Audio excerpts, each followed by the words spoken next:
오늘은 예수님의 방식, 예수님의 방식이라는 제목으로 함께 하나의 말씀 나누도록 하겠습니다.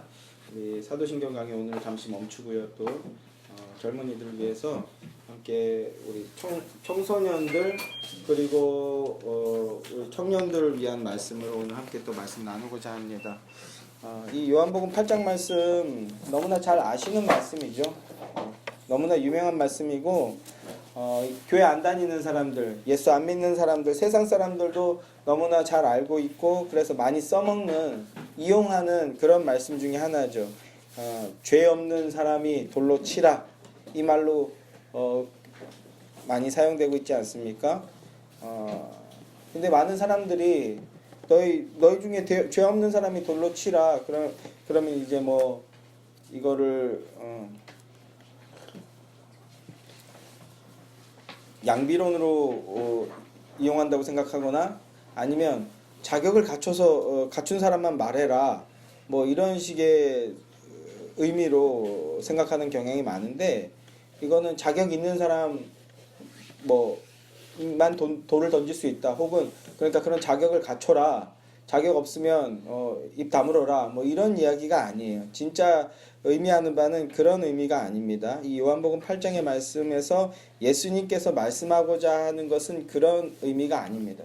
오히려 이 의미를 바르게 알게 되면 그리스도인의 가치관에 대해서 바르게 세우고, 그럼으로써 이제 그리스도인으로서 어떤 태도와 어떤 마음가짐으로 삶을 살아가게 되는가 하는 그 단초를 얻게 되는 그런 말씀이에요. 그러면 이 요한복음 8장의 이 여인을 통한 예수님의 그 참된 의미가 뭔지, 그럼으로써 우리는 어떤 태도를 가지고 살아야 되는지, 어떤 가치관을 가지고 살아야 되는지 이 시간 한번 살펴보고자 합니다.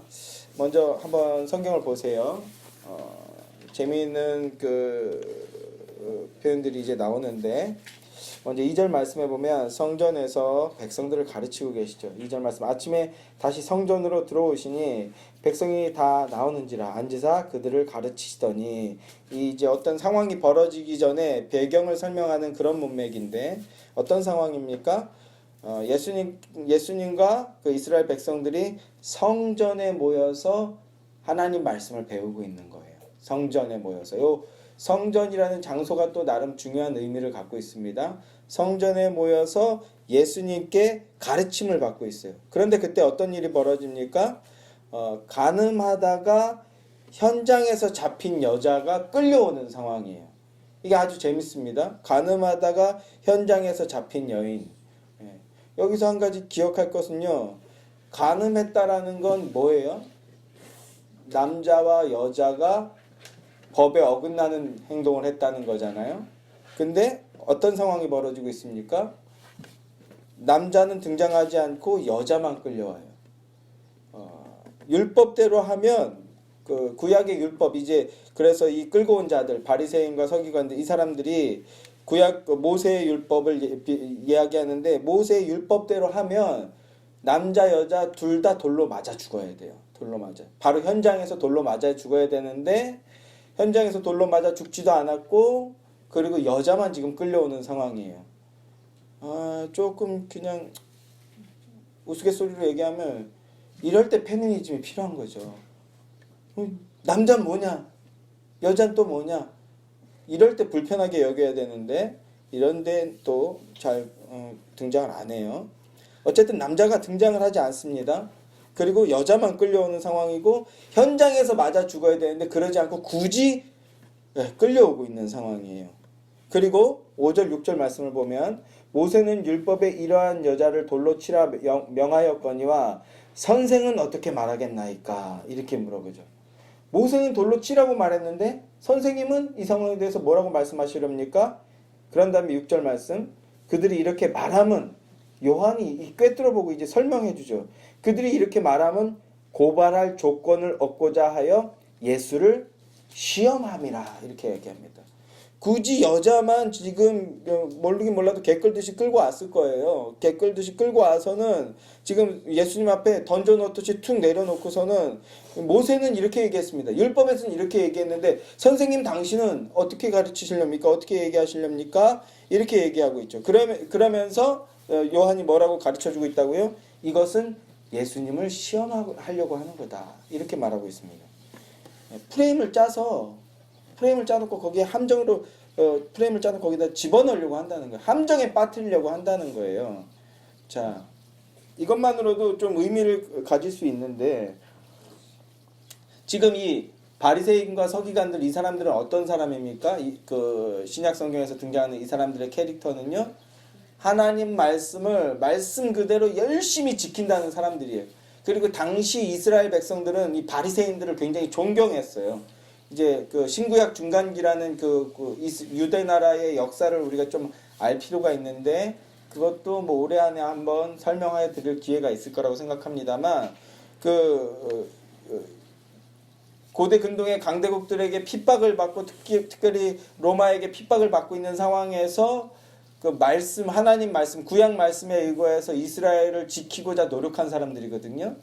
그리고 말씀대로 살려고 애쓴 사람들이고 그래서 당대 사람들은 바리새인들을 상당히 존경했어요. 말씀대로 사는 사람들이라고 생각했어요. 그런데 신약 성경 특별히 복음서에서의 바리새인들은 어떤 캐릭터입니까? 이 독사의 자식들아. 예수님에게 욕먹고 믿음 없는 자들의 상징으로 등장하죠.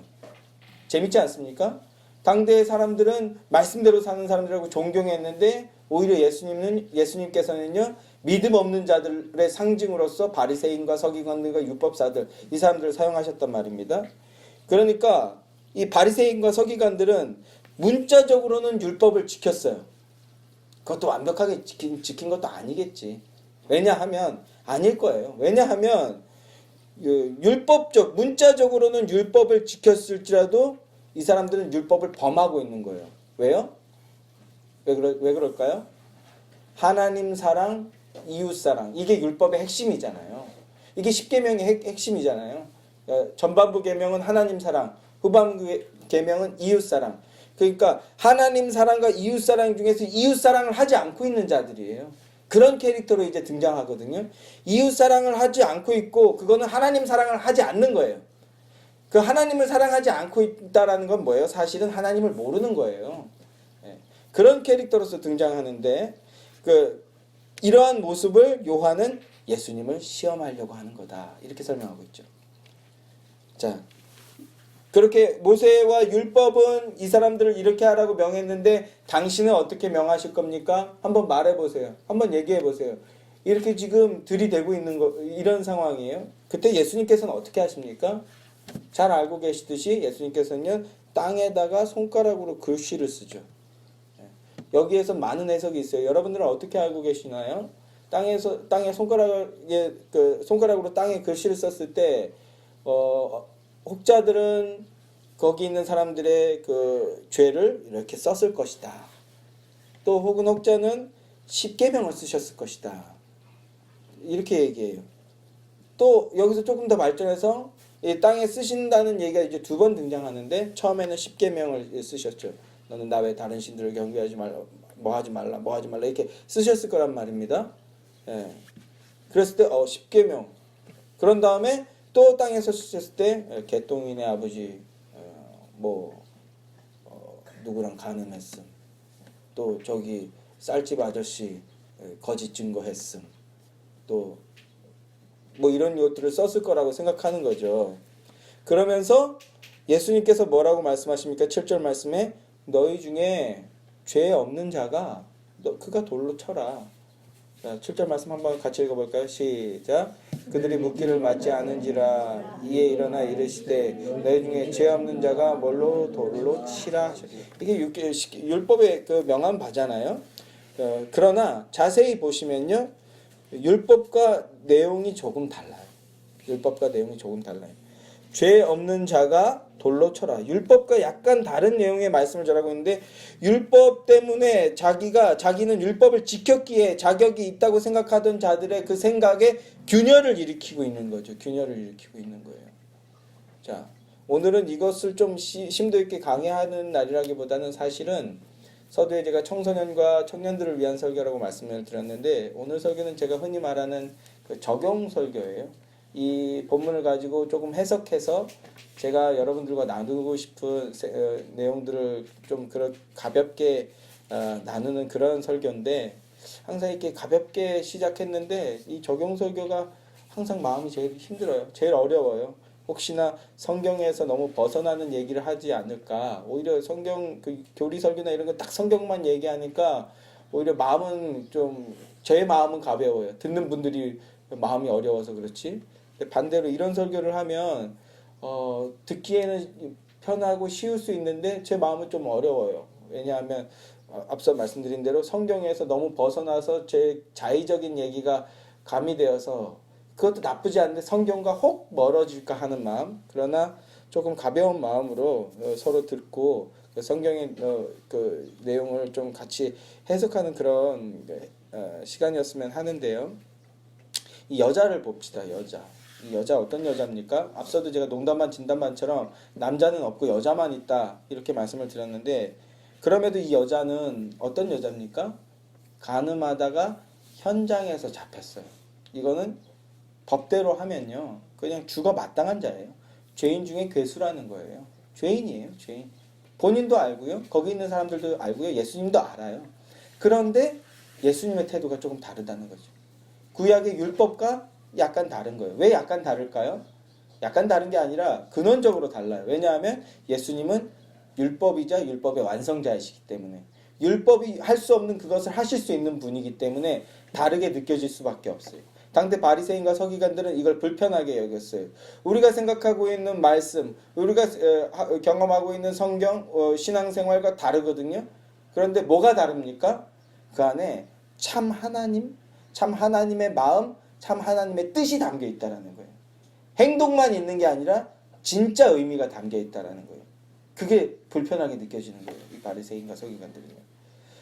자, 어쨌든 다시 돌아와서 여자는 죽어 마땅한 여자입니다. 죽어 마땅한 자라는 걸 모두가 알고 있습니다. 그럼에도 예수님께서는 어떻게 하십니까? 용서해 주시고 기회를 주셨죠. 제가 앞서 이렇게 썰을 많이 풀게 된 건 이 얘기를 하려고 한 거예요. 예수님께서는요 죄를 용서해 주셨고요. 죄를 용서하고 끝나는 게 아니라 이게 이제 중생이거든요. 중생한 것으로 끝나는 게 아니라 성화할 수 있는 길까지 열어주시는 거예요. 죄 용서를 해주실 뿐만 아니라 완전히 새롭게 태어나게 해주시는 거예요. 이게 기독교라는 거죠. 이 말을 하고 싶은 거예요. 예수님께서는요 용서하시고 다시 새로운 기회를 주셨어요. 율법은 줄 수 없는 것이에요. 율법은 정죄만 합니다. 율법은 죽이는 역할을 해요. 이 율법 앞에 서시는 은혜가 필요합니다. 그러나 율법 앞에서 죄인인 게 폭로되고 율법 앞에만 서 있으면 폭로된 채로 끝나는 거예요. 그런데 예수님은 어떻게 하셨다고요? 율법이 줄 수 없는 그것을 주셨어요. 새로운 기회, 새로운 생명을 주셨어요. 다시 한번 이 배경을 좀 보시면요. 성전에서 말씀하고 있는데 성전 앞으로 죄인을 끌고 와서 심판하여서 죽여라 라고 명하고 있는 거예요. 율법의 기능을 수행하고 있는 거죠. 바리새인들이. 그런데 참 성전, 새 성전이자 참 성전이자 완전한 성전이신 예수님은요. 그 성전 앞에서 어떻게 하십니까? 심판하실 뿐만 아니라 새로운 기회를 주셨다고요. 이게 신구약 66권이 말하고자 하는 율법의 기능이에요. 이게 율법의 기능이라고. 율법은 줄 수 없는 새로운 생명, 새로운 기회를 주셨는데 자세히 보시면요. 어느 정도로 주셨냐면요. 그 여자뿐만 아니라 그 여자를 죽이려고 했던 거기 있던 고발자들 막 흥분해가지고 율법 바리새인과 서기관들이 왔을 때 쫓아온 사람들이 있었을 거 아니에요. 톡 막 깨시민이라고 그래갖고 이게 정의라고 생각해가지고 막 내용도 모르고 쫓아온 사람들도 있었을 거 아닙니까? 그 사람들까지도 기회를 주신 거예요. 돌로 쳐 죽여서 사람 죽인 자, 그래서 그 문자 속에 갇혀서 그 율법적인 행위에 갇혀 있는 자들에게까지 거기 있던 모든 자들에게 새로운 기회, 새로운 생명을 주신 거예요. 이게 기독교라고요. 이게. 자, 이제 이걸 가지고 적용을 해보기를 원하는데 흔히 사람들은 이런 말을 하죠. 사람은 안 바뀐다. 사람 절대 안 바뀐다. 이런 얘기 하시죠. 또 옛 속담에 비슷한 뉘앙스로 머리 검은 짐승은 거두는 게 아니다. 이런 말 하죠. 이거 되게 좀 어떻게 느끼시는지 모르겠어요. 좀 약간 너무 부담스러운데 갑질 같은 느낌도 있고 교만한 느낌도 있고 아무튼 가르쳐봐야 배신한다. 뭐 이런 뉘앙스잖아요. 이게 세상 사람들의 말이에요. 요새는 또 이렇게 표현하더라고요. 예전에 이렇게 사람 절대 안 변한다, 안 바뀐다, 그러니까 바꿀 생각하지 말아라는 거잖아요. 근데 요즘은 또 이렇게 표현하더라고요. 사람 고쳐 쓰는 거 아니다. 좀 더 저속해진 거, 표현이 저속해져요, 자꾸. 아무튼 요즘 사람들은 사람 고쳐 쓰는 거 아니다, 이런 식의 표현을 하는데, 뭐, 어떻게 보면 그 사람 있는 그대로를 존중해라. 좋게 보면 이런 뜻도 되는 것 같아요. 있는 그대로 존중해줘라. 그렇게 생각하십니까? 여러분도 혹시? 예. 그러니까 자꾸 기독교는 지적하잖아요. 그러니까 기독교를 오만하다고 생각하고 왜 있는 그대로 존중 안 해주냐 이렇게도 생각하지만 아니라고 생각해요. 왜냐하면 그 사람 그 잘못, 그 사람 부정한 것, 그 사람 실수 지적하면 피곤한 일이 발생하거든요. 그리고 더 결정적인 건 뭐예요? 나도 언제든지 그 사람과 같은 실수나 죄를 범할 수 있는데 내가 그렇게 말해버리면 이게 나중에 나한테 되돌아올 수 있잖아요. 그런 것까지 염두에 두는 거 아닐까요? 어떻게 생각하십니까? 어쨌든 피곤한 일이 발생하고 손해보는 일이겠다 싶으니까 피하려고 하는 마음은 아닐까요? 제가 왜 이런 말을 합니까? 세상 사람들은 사람 고쳐 쓰는 거 아니다. 이렇게 얘기하고 그래서 지적하지 마라. 이 말은 동시에 또 어떤 거예요?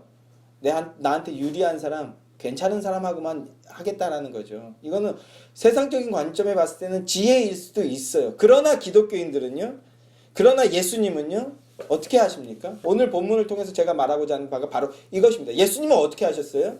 현장에서 가늠하다 잡힌 여인, 돌로 맞아 죽어 마땅하고 그 사람들 막 문자주의에 함몰되어서 죽이고 자기의 그 의를 드러내려고 하는 사람들, 그 사람들까지 어떻게 하시는 거예요? 다시 새롭게 만드시겠다라는 거예요. 이게 예수님의 방식이에요. 이게 예수님. 자, 11절 말씀 한번 보세요. 11절 말씀.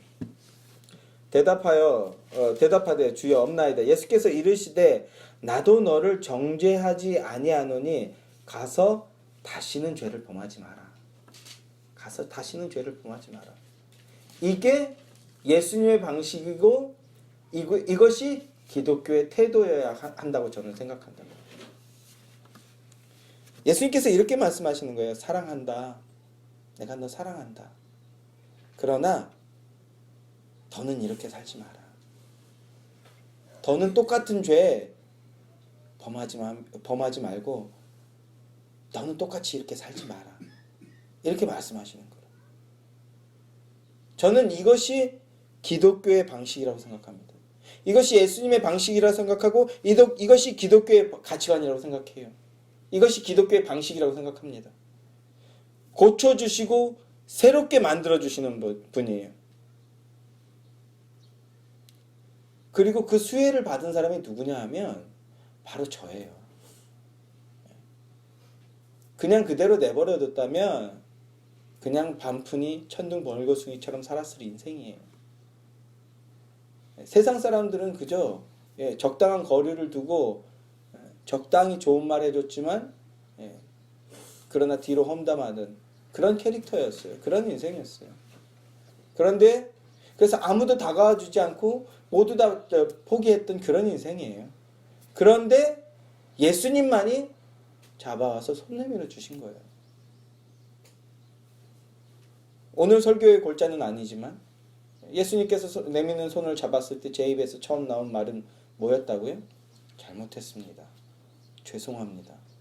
제가 죄인이 맞군요. 더는 이렇게 살지 않겠습니다. 이게 기독교예요. 제가 잘못했어. 저건 잘못했어. 단지 그냥 지적만 하고 정죄만 하고 끝나는 것이 아니라 내가 잘못했군요. 내가 똑바로 살아야 되는군요. 나부터 해야 되는군요. 예수님의 손을 잡으면 이런 말, 이런 생각이 나온다고요. 그래서 기독교는 낮고 겸비한 자세가 나와지게 되는 거라고요.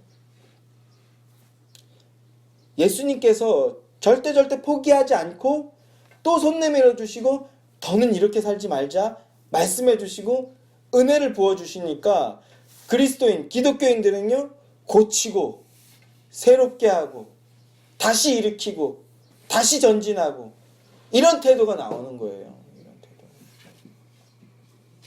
좋은 것, 옳은 것은 지키고 보수하고 조금 그게 삐뚤어지거나 왜곡됐다면 다시 고치고 수리하고 바르게 세워나가는 것.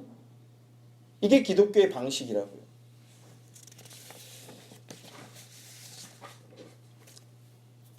마가복음 1장 16절을 한번 봅시다. 마가복음 1장 16절 말씀. 마가복음 1장 16절 말씀.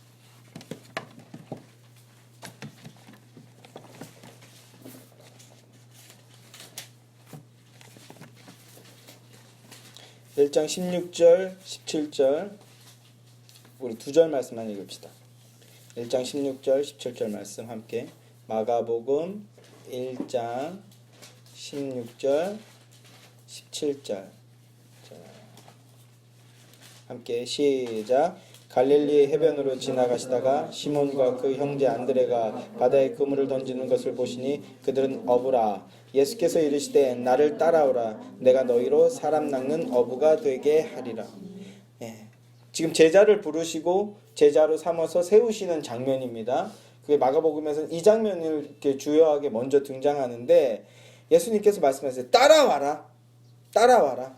내가 너희를 사람 낚는 어부가 되게 하리라. 이렇게 얘기하셔요. 이게 중요합니다. 내가 너희를 사람 낚는 어부가 되게 하리라. 따라와라. 너희 나와 함께 사람 낚는 어부가 되자. 라고 말씀하지 않고 예수님께서 뭐라고 말씀하십니까? 사람 낚는 어부가 되게 하리라. 그러니까 예수님의 방식은 뭐였어요? 제자를 만드는데 나를 보고 나처럼 되라 이런 뉘앙스도 있지만 그 근원적인 방식은요, 내가 너희를 사람 낚는 어부, 너희를 나와 같은 제자로 내가 만들어주겠다. 이게 예수님의 방식이었어요. 여러분들이 예수님의 제자가 된 것 같고 성도가 된 것 같다면 어떻게 그게 가능했습니까? 어떻게 된 거예요? 여러분들이 열심히 노력해서 된 겁니까? 아니에요. 예수님께서 그렇게 만들어 주셨기 때문에, 만들어 주시고 계시기 때문이에요. 예수님께서 우리를 다듬어 주시고 깎아 주시고 그렇게 새로운 피조물로 제자로 성도로 만들어 주셨기 때문에 우리가 그런 삶을 살게 된 거예요. 그러니까 여기서 한 가지 기억하실 것은요, 내 살을 깎는 거예요. 어떻게? 예수님 닮게, 예수님처럼. 내가 가지고 있던 죄의 덩어리를 그 정으로 쪼아서 깨내는 것과 같은 과정을 예수님께서 해주시고 계신 거거든요.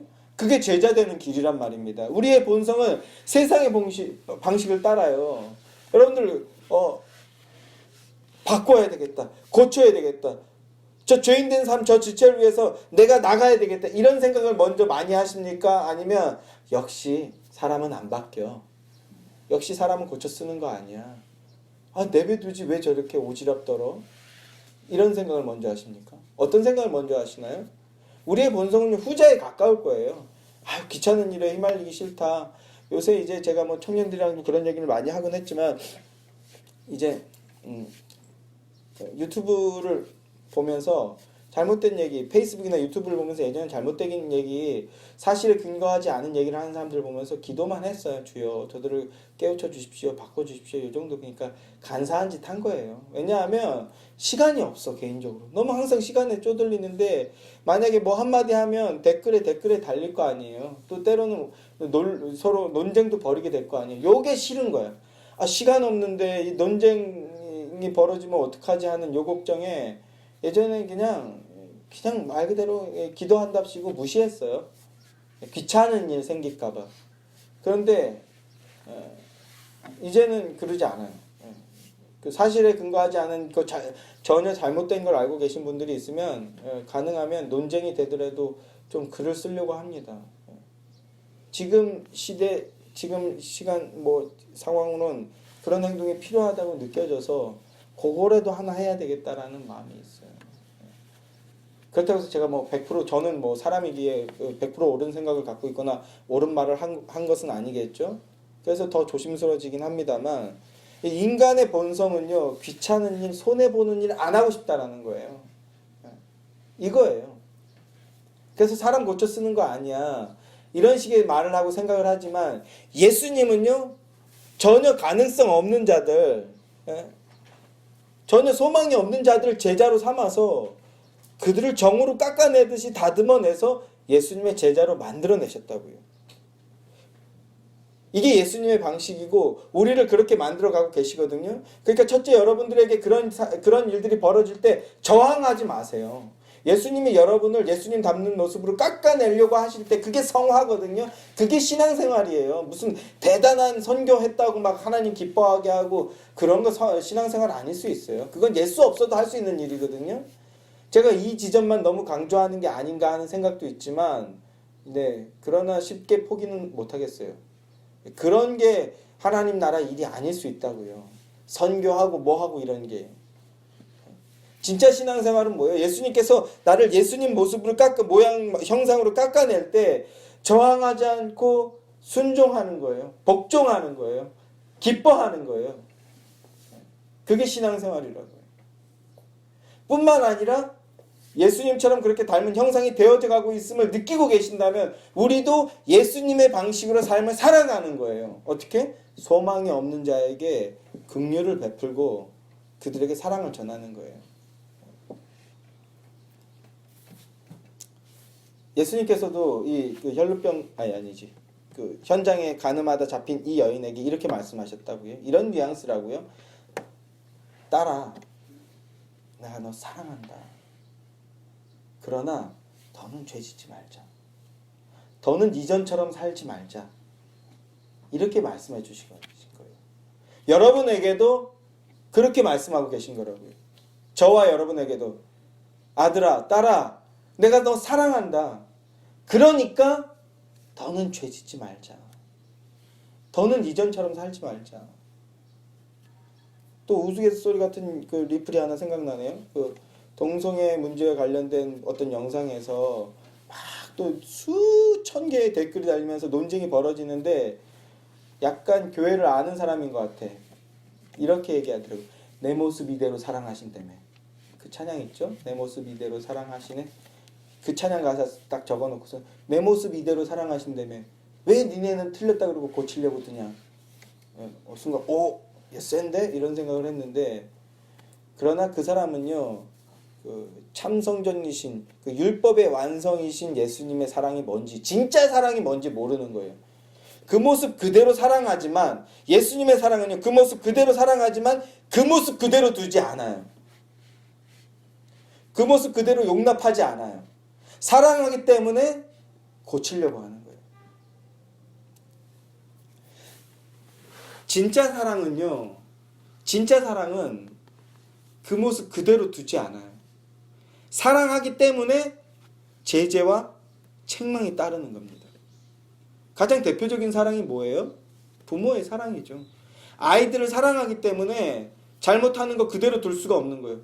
그래서 하지마, 안 돼. 때로는 채찍도 하고 훈계하고 채찍하고 때로는 벌도 주고 사랑하기 때문에 진짜 사랑은 이런 작용이 일어나는 거예요.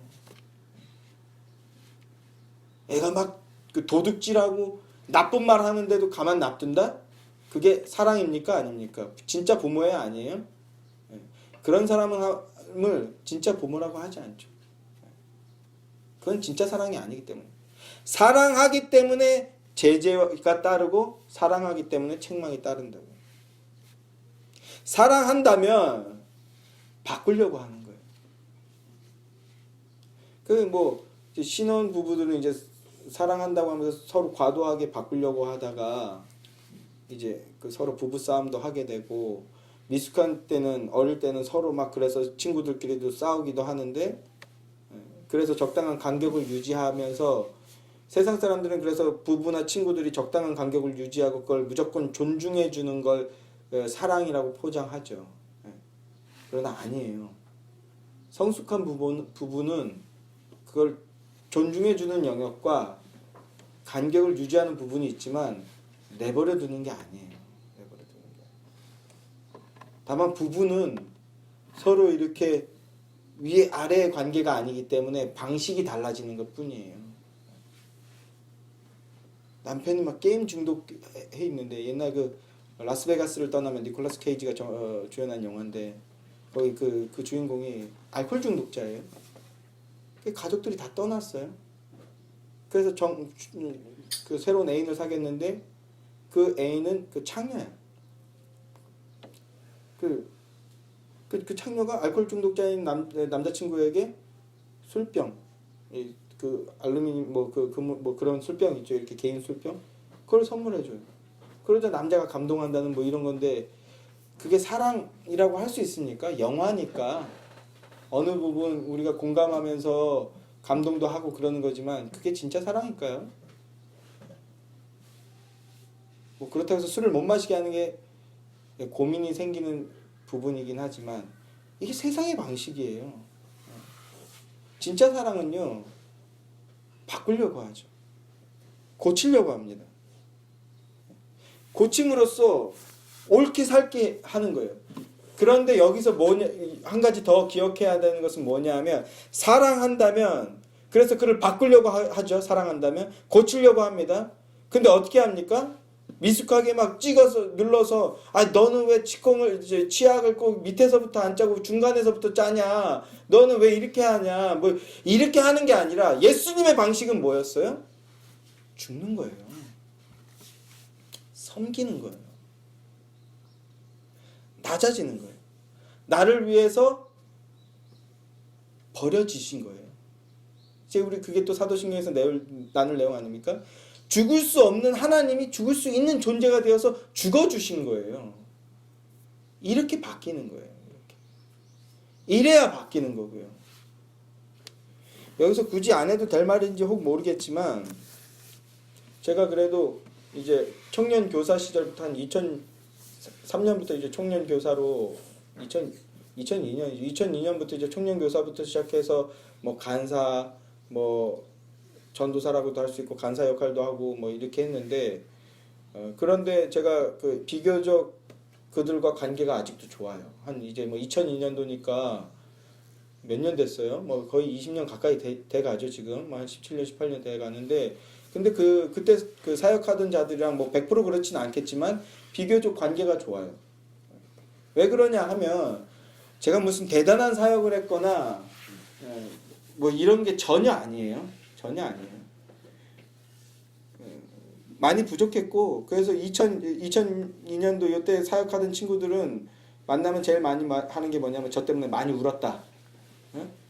막 찬양팀 연습하다가 막 울어가지고 저쪽 가서 한 10분 울다가 둘이서 서로 막 건반 주자들끼리 서로 이러면서 울다가 다시 돌아와가지고 또 피아노 찬양팀 연습하고 만나서 그런 얘기 많이 하거든요. 제가 그냥 이거 수위 조절 잘 못해서 많이 울리고 많이 상처받게 하고 많이 했어요. 막 그랬는데, 그러니까 세상 방식이면 이거를 근심스럽게 보는 그 사역자들도 많았어요. 너무 세다.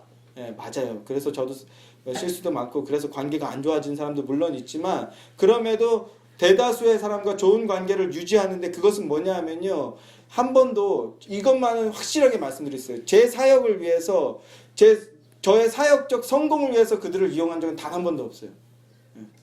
제 성취를 위해서 그들을 울리고 막 상처 주고 한 거 사실이지만, 제 성취를 위해서 울리고 한 게 아니라 어떻게 하면 그들을 살려볼까 하는 이 진심이 전달이 된 거예요. 진심이. 방법이 잘못돼서 저도 많이 사과하고 미안하다 그러고, 저도 하나님 앞에서 울면서 그 기도도 많이 하고 많이 그랬는데, 그런데 최소한 이게 내 성공의 도구, 내 사역의 성과물로서 그들을 사용한 적은 단 한 번도 없어. 이건 진심이에요. 100% 진심이에요. 오히려 그들에게 어떻게 하면 하나님을 만나게 하고, 그들에게 어떻게 하면 하다못해 피아노라도 좀 잘 치게 해서 찬양을 잘할 수 있게 하고, 기타 좀 잘 치게 해서 찬양을 할 수 있게 하고, 이거에 막 그냥 모든 걸 던졌다고. 그래서 제가 막 모자란 짓도 많이 하고요. 반푼이 짓도 많이 하고, 막 애들 막 응원하겠다고. 제 처가 저를 아마 좋게 봤던 것 중에, 본인은 까먹었을 수도 있는데, 무슨 연합 찬양대회였어요. 그러니까 수련회 찬양대회인데 애들이 막 쫄아 있어. 막 3, 40명 찬양팀인데 우리 교회는 한 6, 7명 나가가지고 이러고 있으니까 애들이 쫄아가지고 그 앞에서 막 오버하고 막 응원한다고 막 이렇게 하니까 막 사람들이 막 웃기다고 저를 보고 웃죠. 근데 애들한테 응원하고 진심을 전달하려고 했어요. 이거는 전달된 거예요. 그 아이들에게 하나님 찬양하는 법, 하나님 말씀하는 법, 이거 하나 가르치겠다고 물불을 안 가리고, 방법이 다 옳은 건 아니었지만, 그러나 정말 진심으로 저를 낮추면서 했더니 그거는 받아 이해했던 것 같아요. 그래서 지금 아직도 대다수의 그 제자라고 말할 수 있는 사람들과 관계가 좋아요. 뭐 이걸 또 제가 뭐 이렇게 대담 이런 거를 자랑하고자 하는 힘이 전혀 아니에요. 뭐 경험해 봤잖아요. 또 제가 저기 울린 친구 여기 또 하나 있는데 막 그 방법이 옳았다는 얘기는 아니에요. 최소한 이게 그러나 예수님의 방식이고 예수님한테 배웠다라는 거예요. 그 하는 그 플레이를 제가 잘못한 거지. 예수님이 이런 식으로 접근해서 자기를 죽임으로써 영혼을 살리고, 그리고 절대 포기하지 않고 고치려고 했다라는 거예요. 바꾸려고 했다는 거예요. 어떻게? 예수님의 모습으로 바꾸려고 했다라는 거예요. 이것이 예수의 교회 여러분들의 어떤 사람을 향하는 태도, 인생을 대하는 가치관이길 소망해요. 교회는 포기하지 않는구나, 사람은. 여기 이제 우리가 좀 건강한 교회가 되고 좀 궤도에 오르면 이제 아픈 사람들이 올 거 아닙니까? 그리고 와야 돼요. 교회 말고 누가 와요, 거기를. 그랬을 때 여기는 포기하지 않는구나. 이곳에서는 나를 포기하지 않는구나. 이런 게 드러나요, 교회죠. 이런 게 드러나요, 교회죠.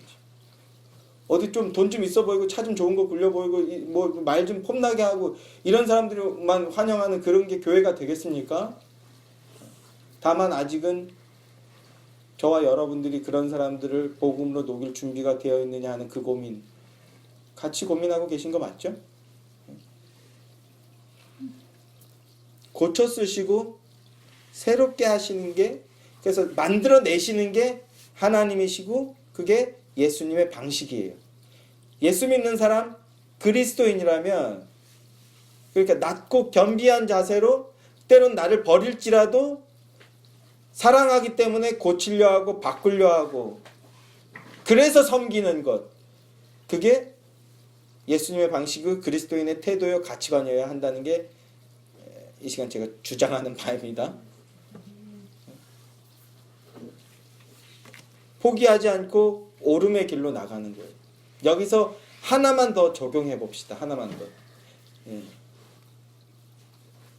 지금 이 얘기한 것을 세속적인 어떤 그 사상으로 적용하면 보수주의라고 말하게 되는 거죠. 보수주의. 그래서 뭐 이제 좀 사상적으로 제가 언젠가 이것도 설명해 드리게 되겠지만, 왜 기독교는 진보주의자가 아니고 보수주의자가 돼야 되는 게, 이게 기독교인이 보수주의자예요. 보수주의가 될 수밖에 없어요. 그러나 동시에 진보적인 마음을 가진 자죠.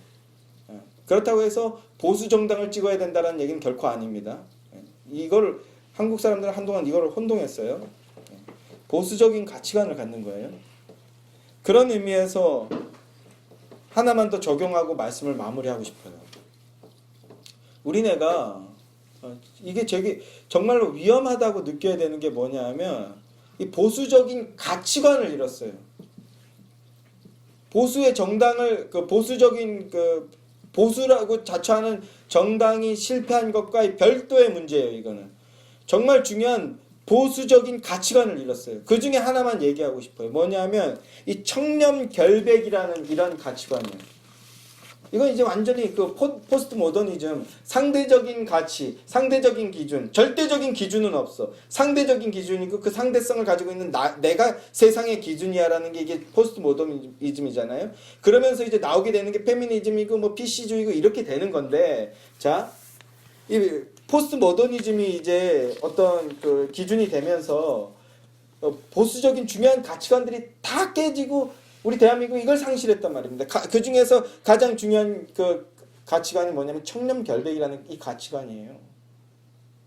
자, 우리 조선이라는 나라는요, 유교라는 것을 숭상하고, 그래서 사실은 그 후대로 가면 이제 성리학 때문에 망했다라고 하는 게 역사학자들의 정론인데, 유교적인 가치를 숭상하면서, 유교는 뭐예요? 신의와 신뢰잖아요. 이거 얼마나 좋은 거예요. 장사를 하는 사람도 신의를 가지고 장사해야지, 신뢰를 받고 바탕으로 장사해야 된다, 이런 게 유교주의거든요. 근데 성리학이 들면서 상업을 천시했어요. 그래서 망하게 됐는데, 어쨌든 그 유교의 나라, 선비의 나라였어요, 조선은요. 이런 가치, 청렴결백이라는 가치를 가지고 있었어. 그래서 황희정승도 가난하게 청빈한 삶을 주창하고, 청빈한 것만이 의는 아니겠지만, 자, 어쨌든 그 율곡이라는 인물이 있죠. 중종 때 이제 태어나서 선조의 중용을 받은 인물인데, 왜냐하면 율곡이는 그 7번인가 9번인가 그 오늘날 사시를 패스했어. 그때 장원급제를 했대요. 아무 스승이 없는데 엄청난 천재였어요. 네, 신사임당의 아들로도 유명한데, 그런데 특별히 이 사람은 중도적인 입장을 취했어. 뭐냐하면 조선의 가장 병폐 중에 하나가 뭐예요? 노론, 소론, 그다음에 그 훈구파, 살인파, 동인, 서인, 계속해서 파로 나뉘잖아요. 지금도 그러고 있잖아요, 대한민국이. 무슨 파로 나누면서 아주 작은 것 때문에 싸우고 하나가 되지 못하는 모습을 보였는데, 당시 선조, 임진왜란이 일어나기 한 10여 년 전 선조, 이 선조도 굉장히 그 당시에 글씨가 가장 탁월했고 천재적인 인물로 이제 평가받는데, 임진왜란 때문에 다 깨졌지. 어쨌든 선조가 그 또 동인과 서인으로 나와서 싸우는 그 정쟁을 보면서 어디에도 속하지 않고 옳은 얘기만 하려고 하는 율곡이를 중용했어. 그래서 율곡이가 지금 우리나라는 200년 가까이 평화로운 나라였고, 그래서 그 평화에 취해 있는 경향이 있다. 그러나 군사적 바탕을 두지 않는 상태에서는 절대로 나라가 진짜로 평화를 누릴 수 없다. 그래서 신반 양병설이라는 걸 주장했죠. 이 신반 양병설을 실제로 주장하지 않았다라는 이론도 있지만, 어쨌든 율곡이는 그 국방이 튼튼하지 않고서는 나라가 평안할 수 없다, 이런 걸 주장하면서 선조에게 총애를 받던 인물 중에 하나였어요. 자, 그리고 그럼으로써 이제 그 율곡이가 안보를 통해서, 군사력을 통해서 강한 나라를 만들려고 했지만 안타깝게도 일찍 요절했죠. 조선의 아픔은 천재적인 인물들이 일찍 죽었어, 뭘 해보기도 전에. 어쨌든 그러면서 동시대의 인물이 또 누가 있었습니까? 류송룡, 징비록을 썼던 류송룡. 그 다음에 바로 이순신이 있었죠. 이 이순신이 덕수이 씨예요. 그리고 또 하나, 이 율곡이도 덕수이 씨래요. 덕수이 씨. 그러니까 그 당시에 같은 덕수이 씨면 지금도 뭐 어디 임시냐, 어디 이시냐, 어디냐 막 물어봐서 같은 파냐 막 이런 거 아직도 얘기하는 사람들 있잖아요. 근데 그 당시면 굉장히 가까운 친인척인 거예요, 이 율곡이랑 이순신이랑. 자, 그런데 자, 먼저 이 얘기를 하고 이제 이 얘기를 할게요. 이순신이 34살인가 2살인가 33살인가 어렵게 이제 묵과에 급제해서 군인이 됩니다. 그래서 처음에 아주 한직으로 그 함경도 쪽에서 일하다가 굉장히 모범되게 일하는 것을 인정받아서 한양으로 이제 승진해서 오게 돼요. 이 사람이 이제 그 이순신도 특징이 뭐예요? 원칙주의자예요. 강력한 원칙주의자예요. 원칙대로 일하고 소신대로 일하고. 예. 그것 때문에 이제 인정받아서 한양으로 왔는데, 한양으로 왔을 때 서익이라는 사람이 좀 인사청탁을 했던 모양이에요, 이순신한테. 그랬더니 이순신이 그런 잘못된 인사청탁에 응할 수 없다, 단칼에 거절하죠.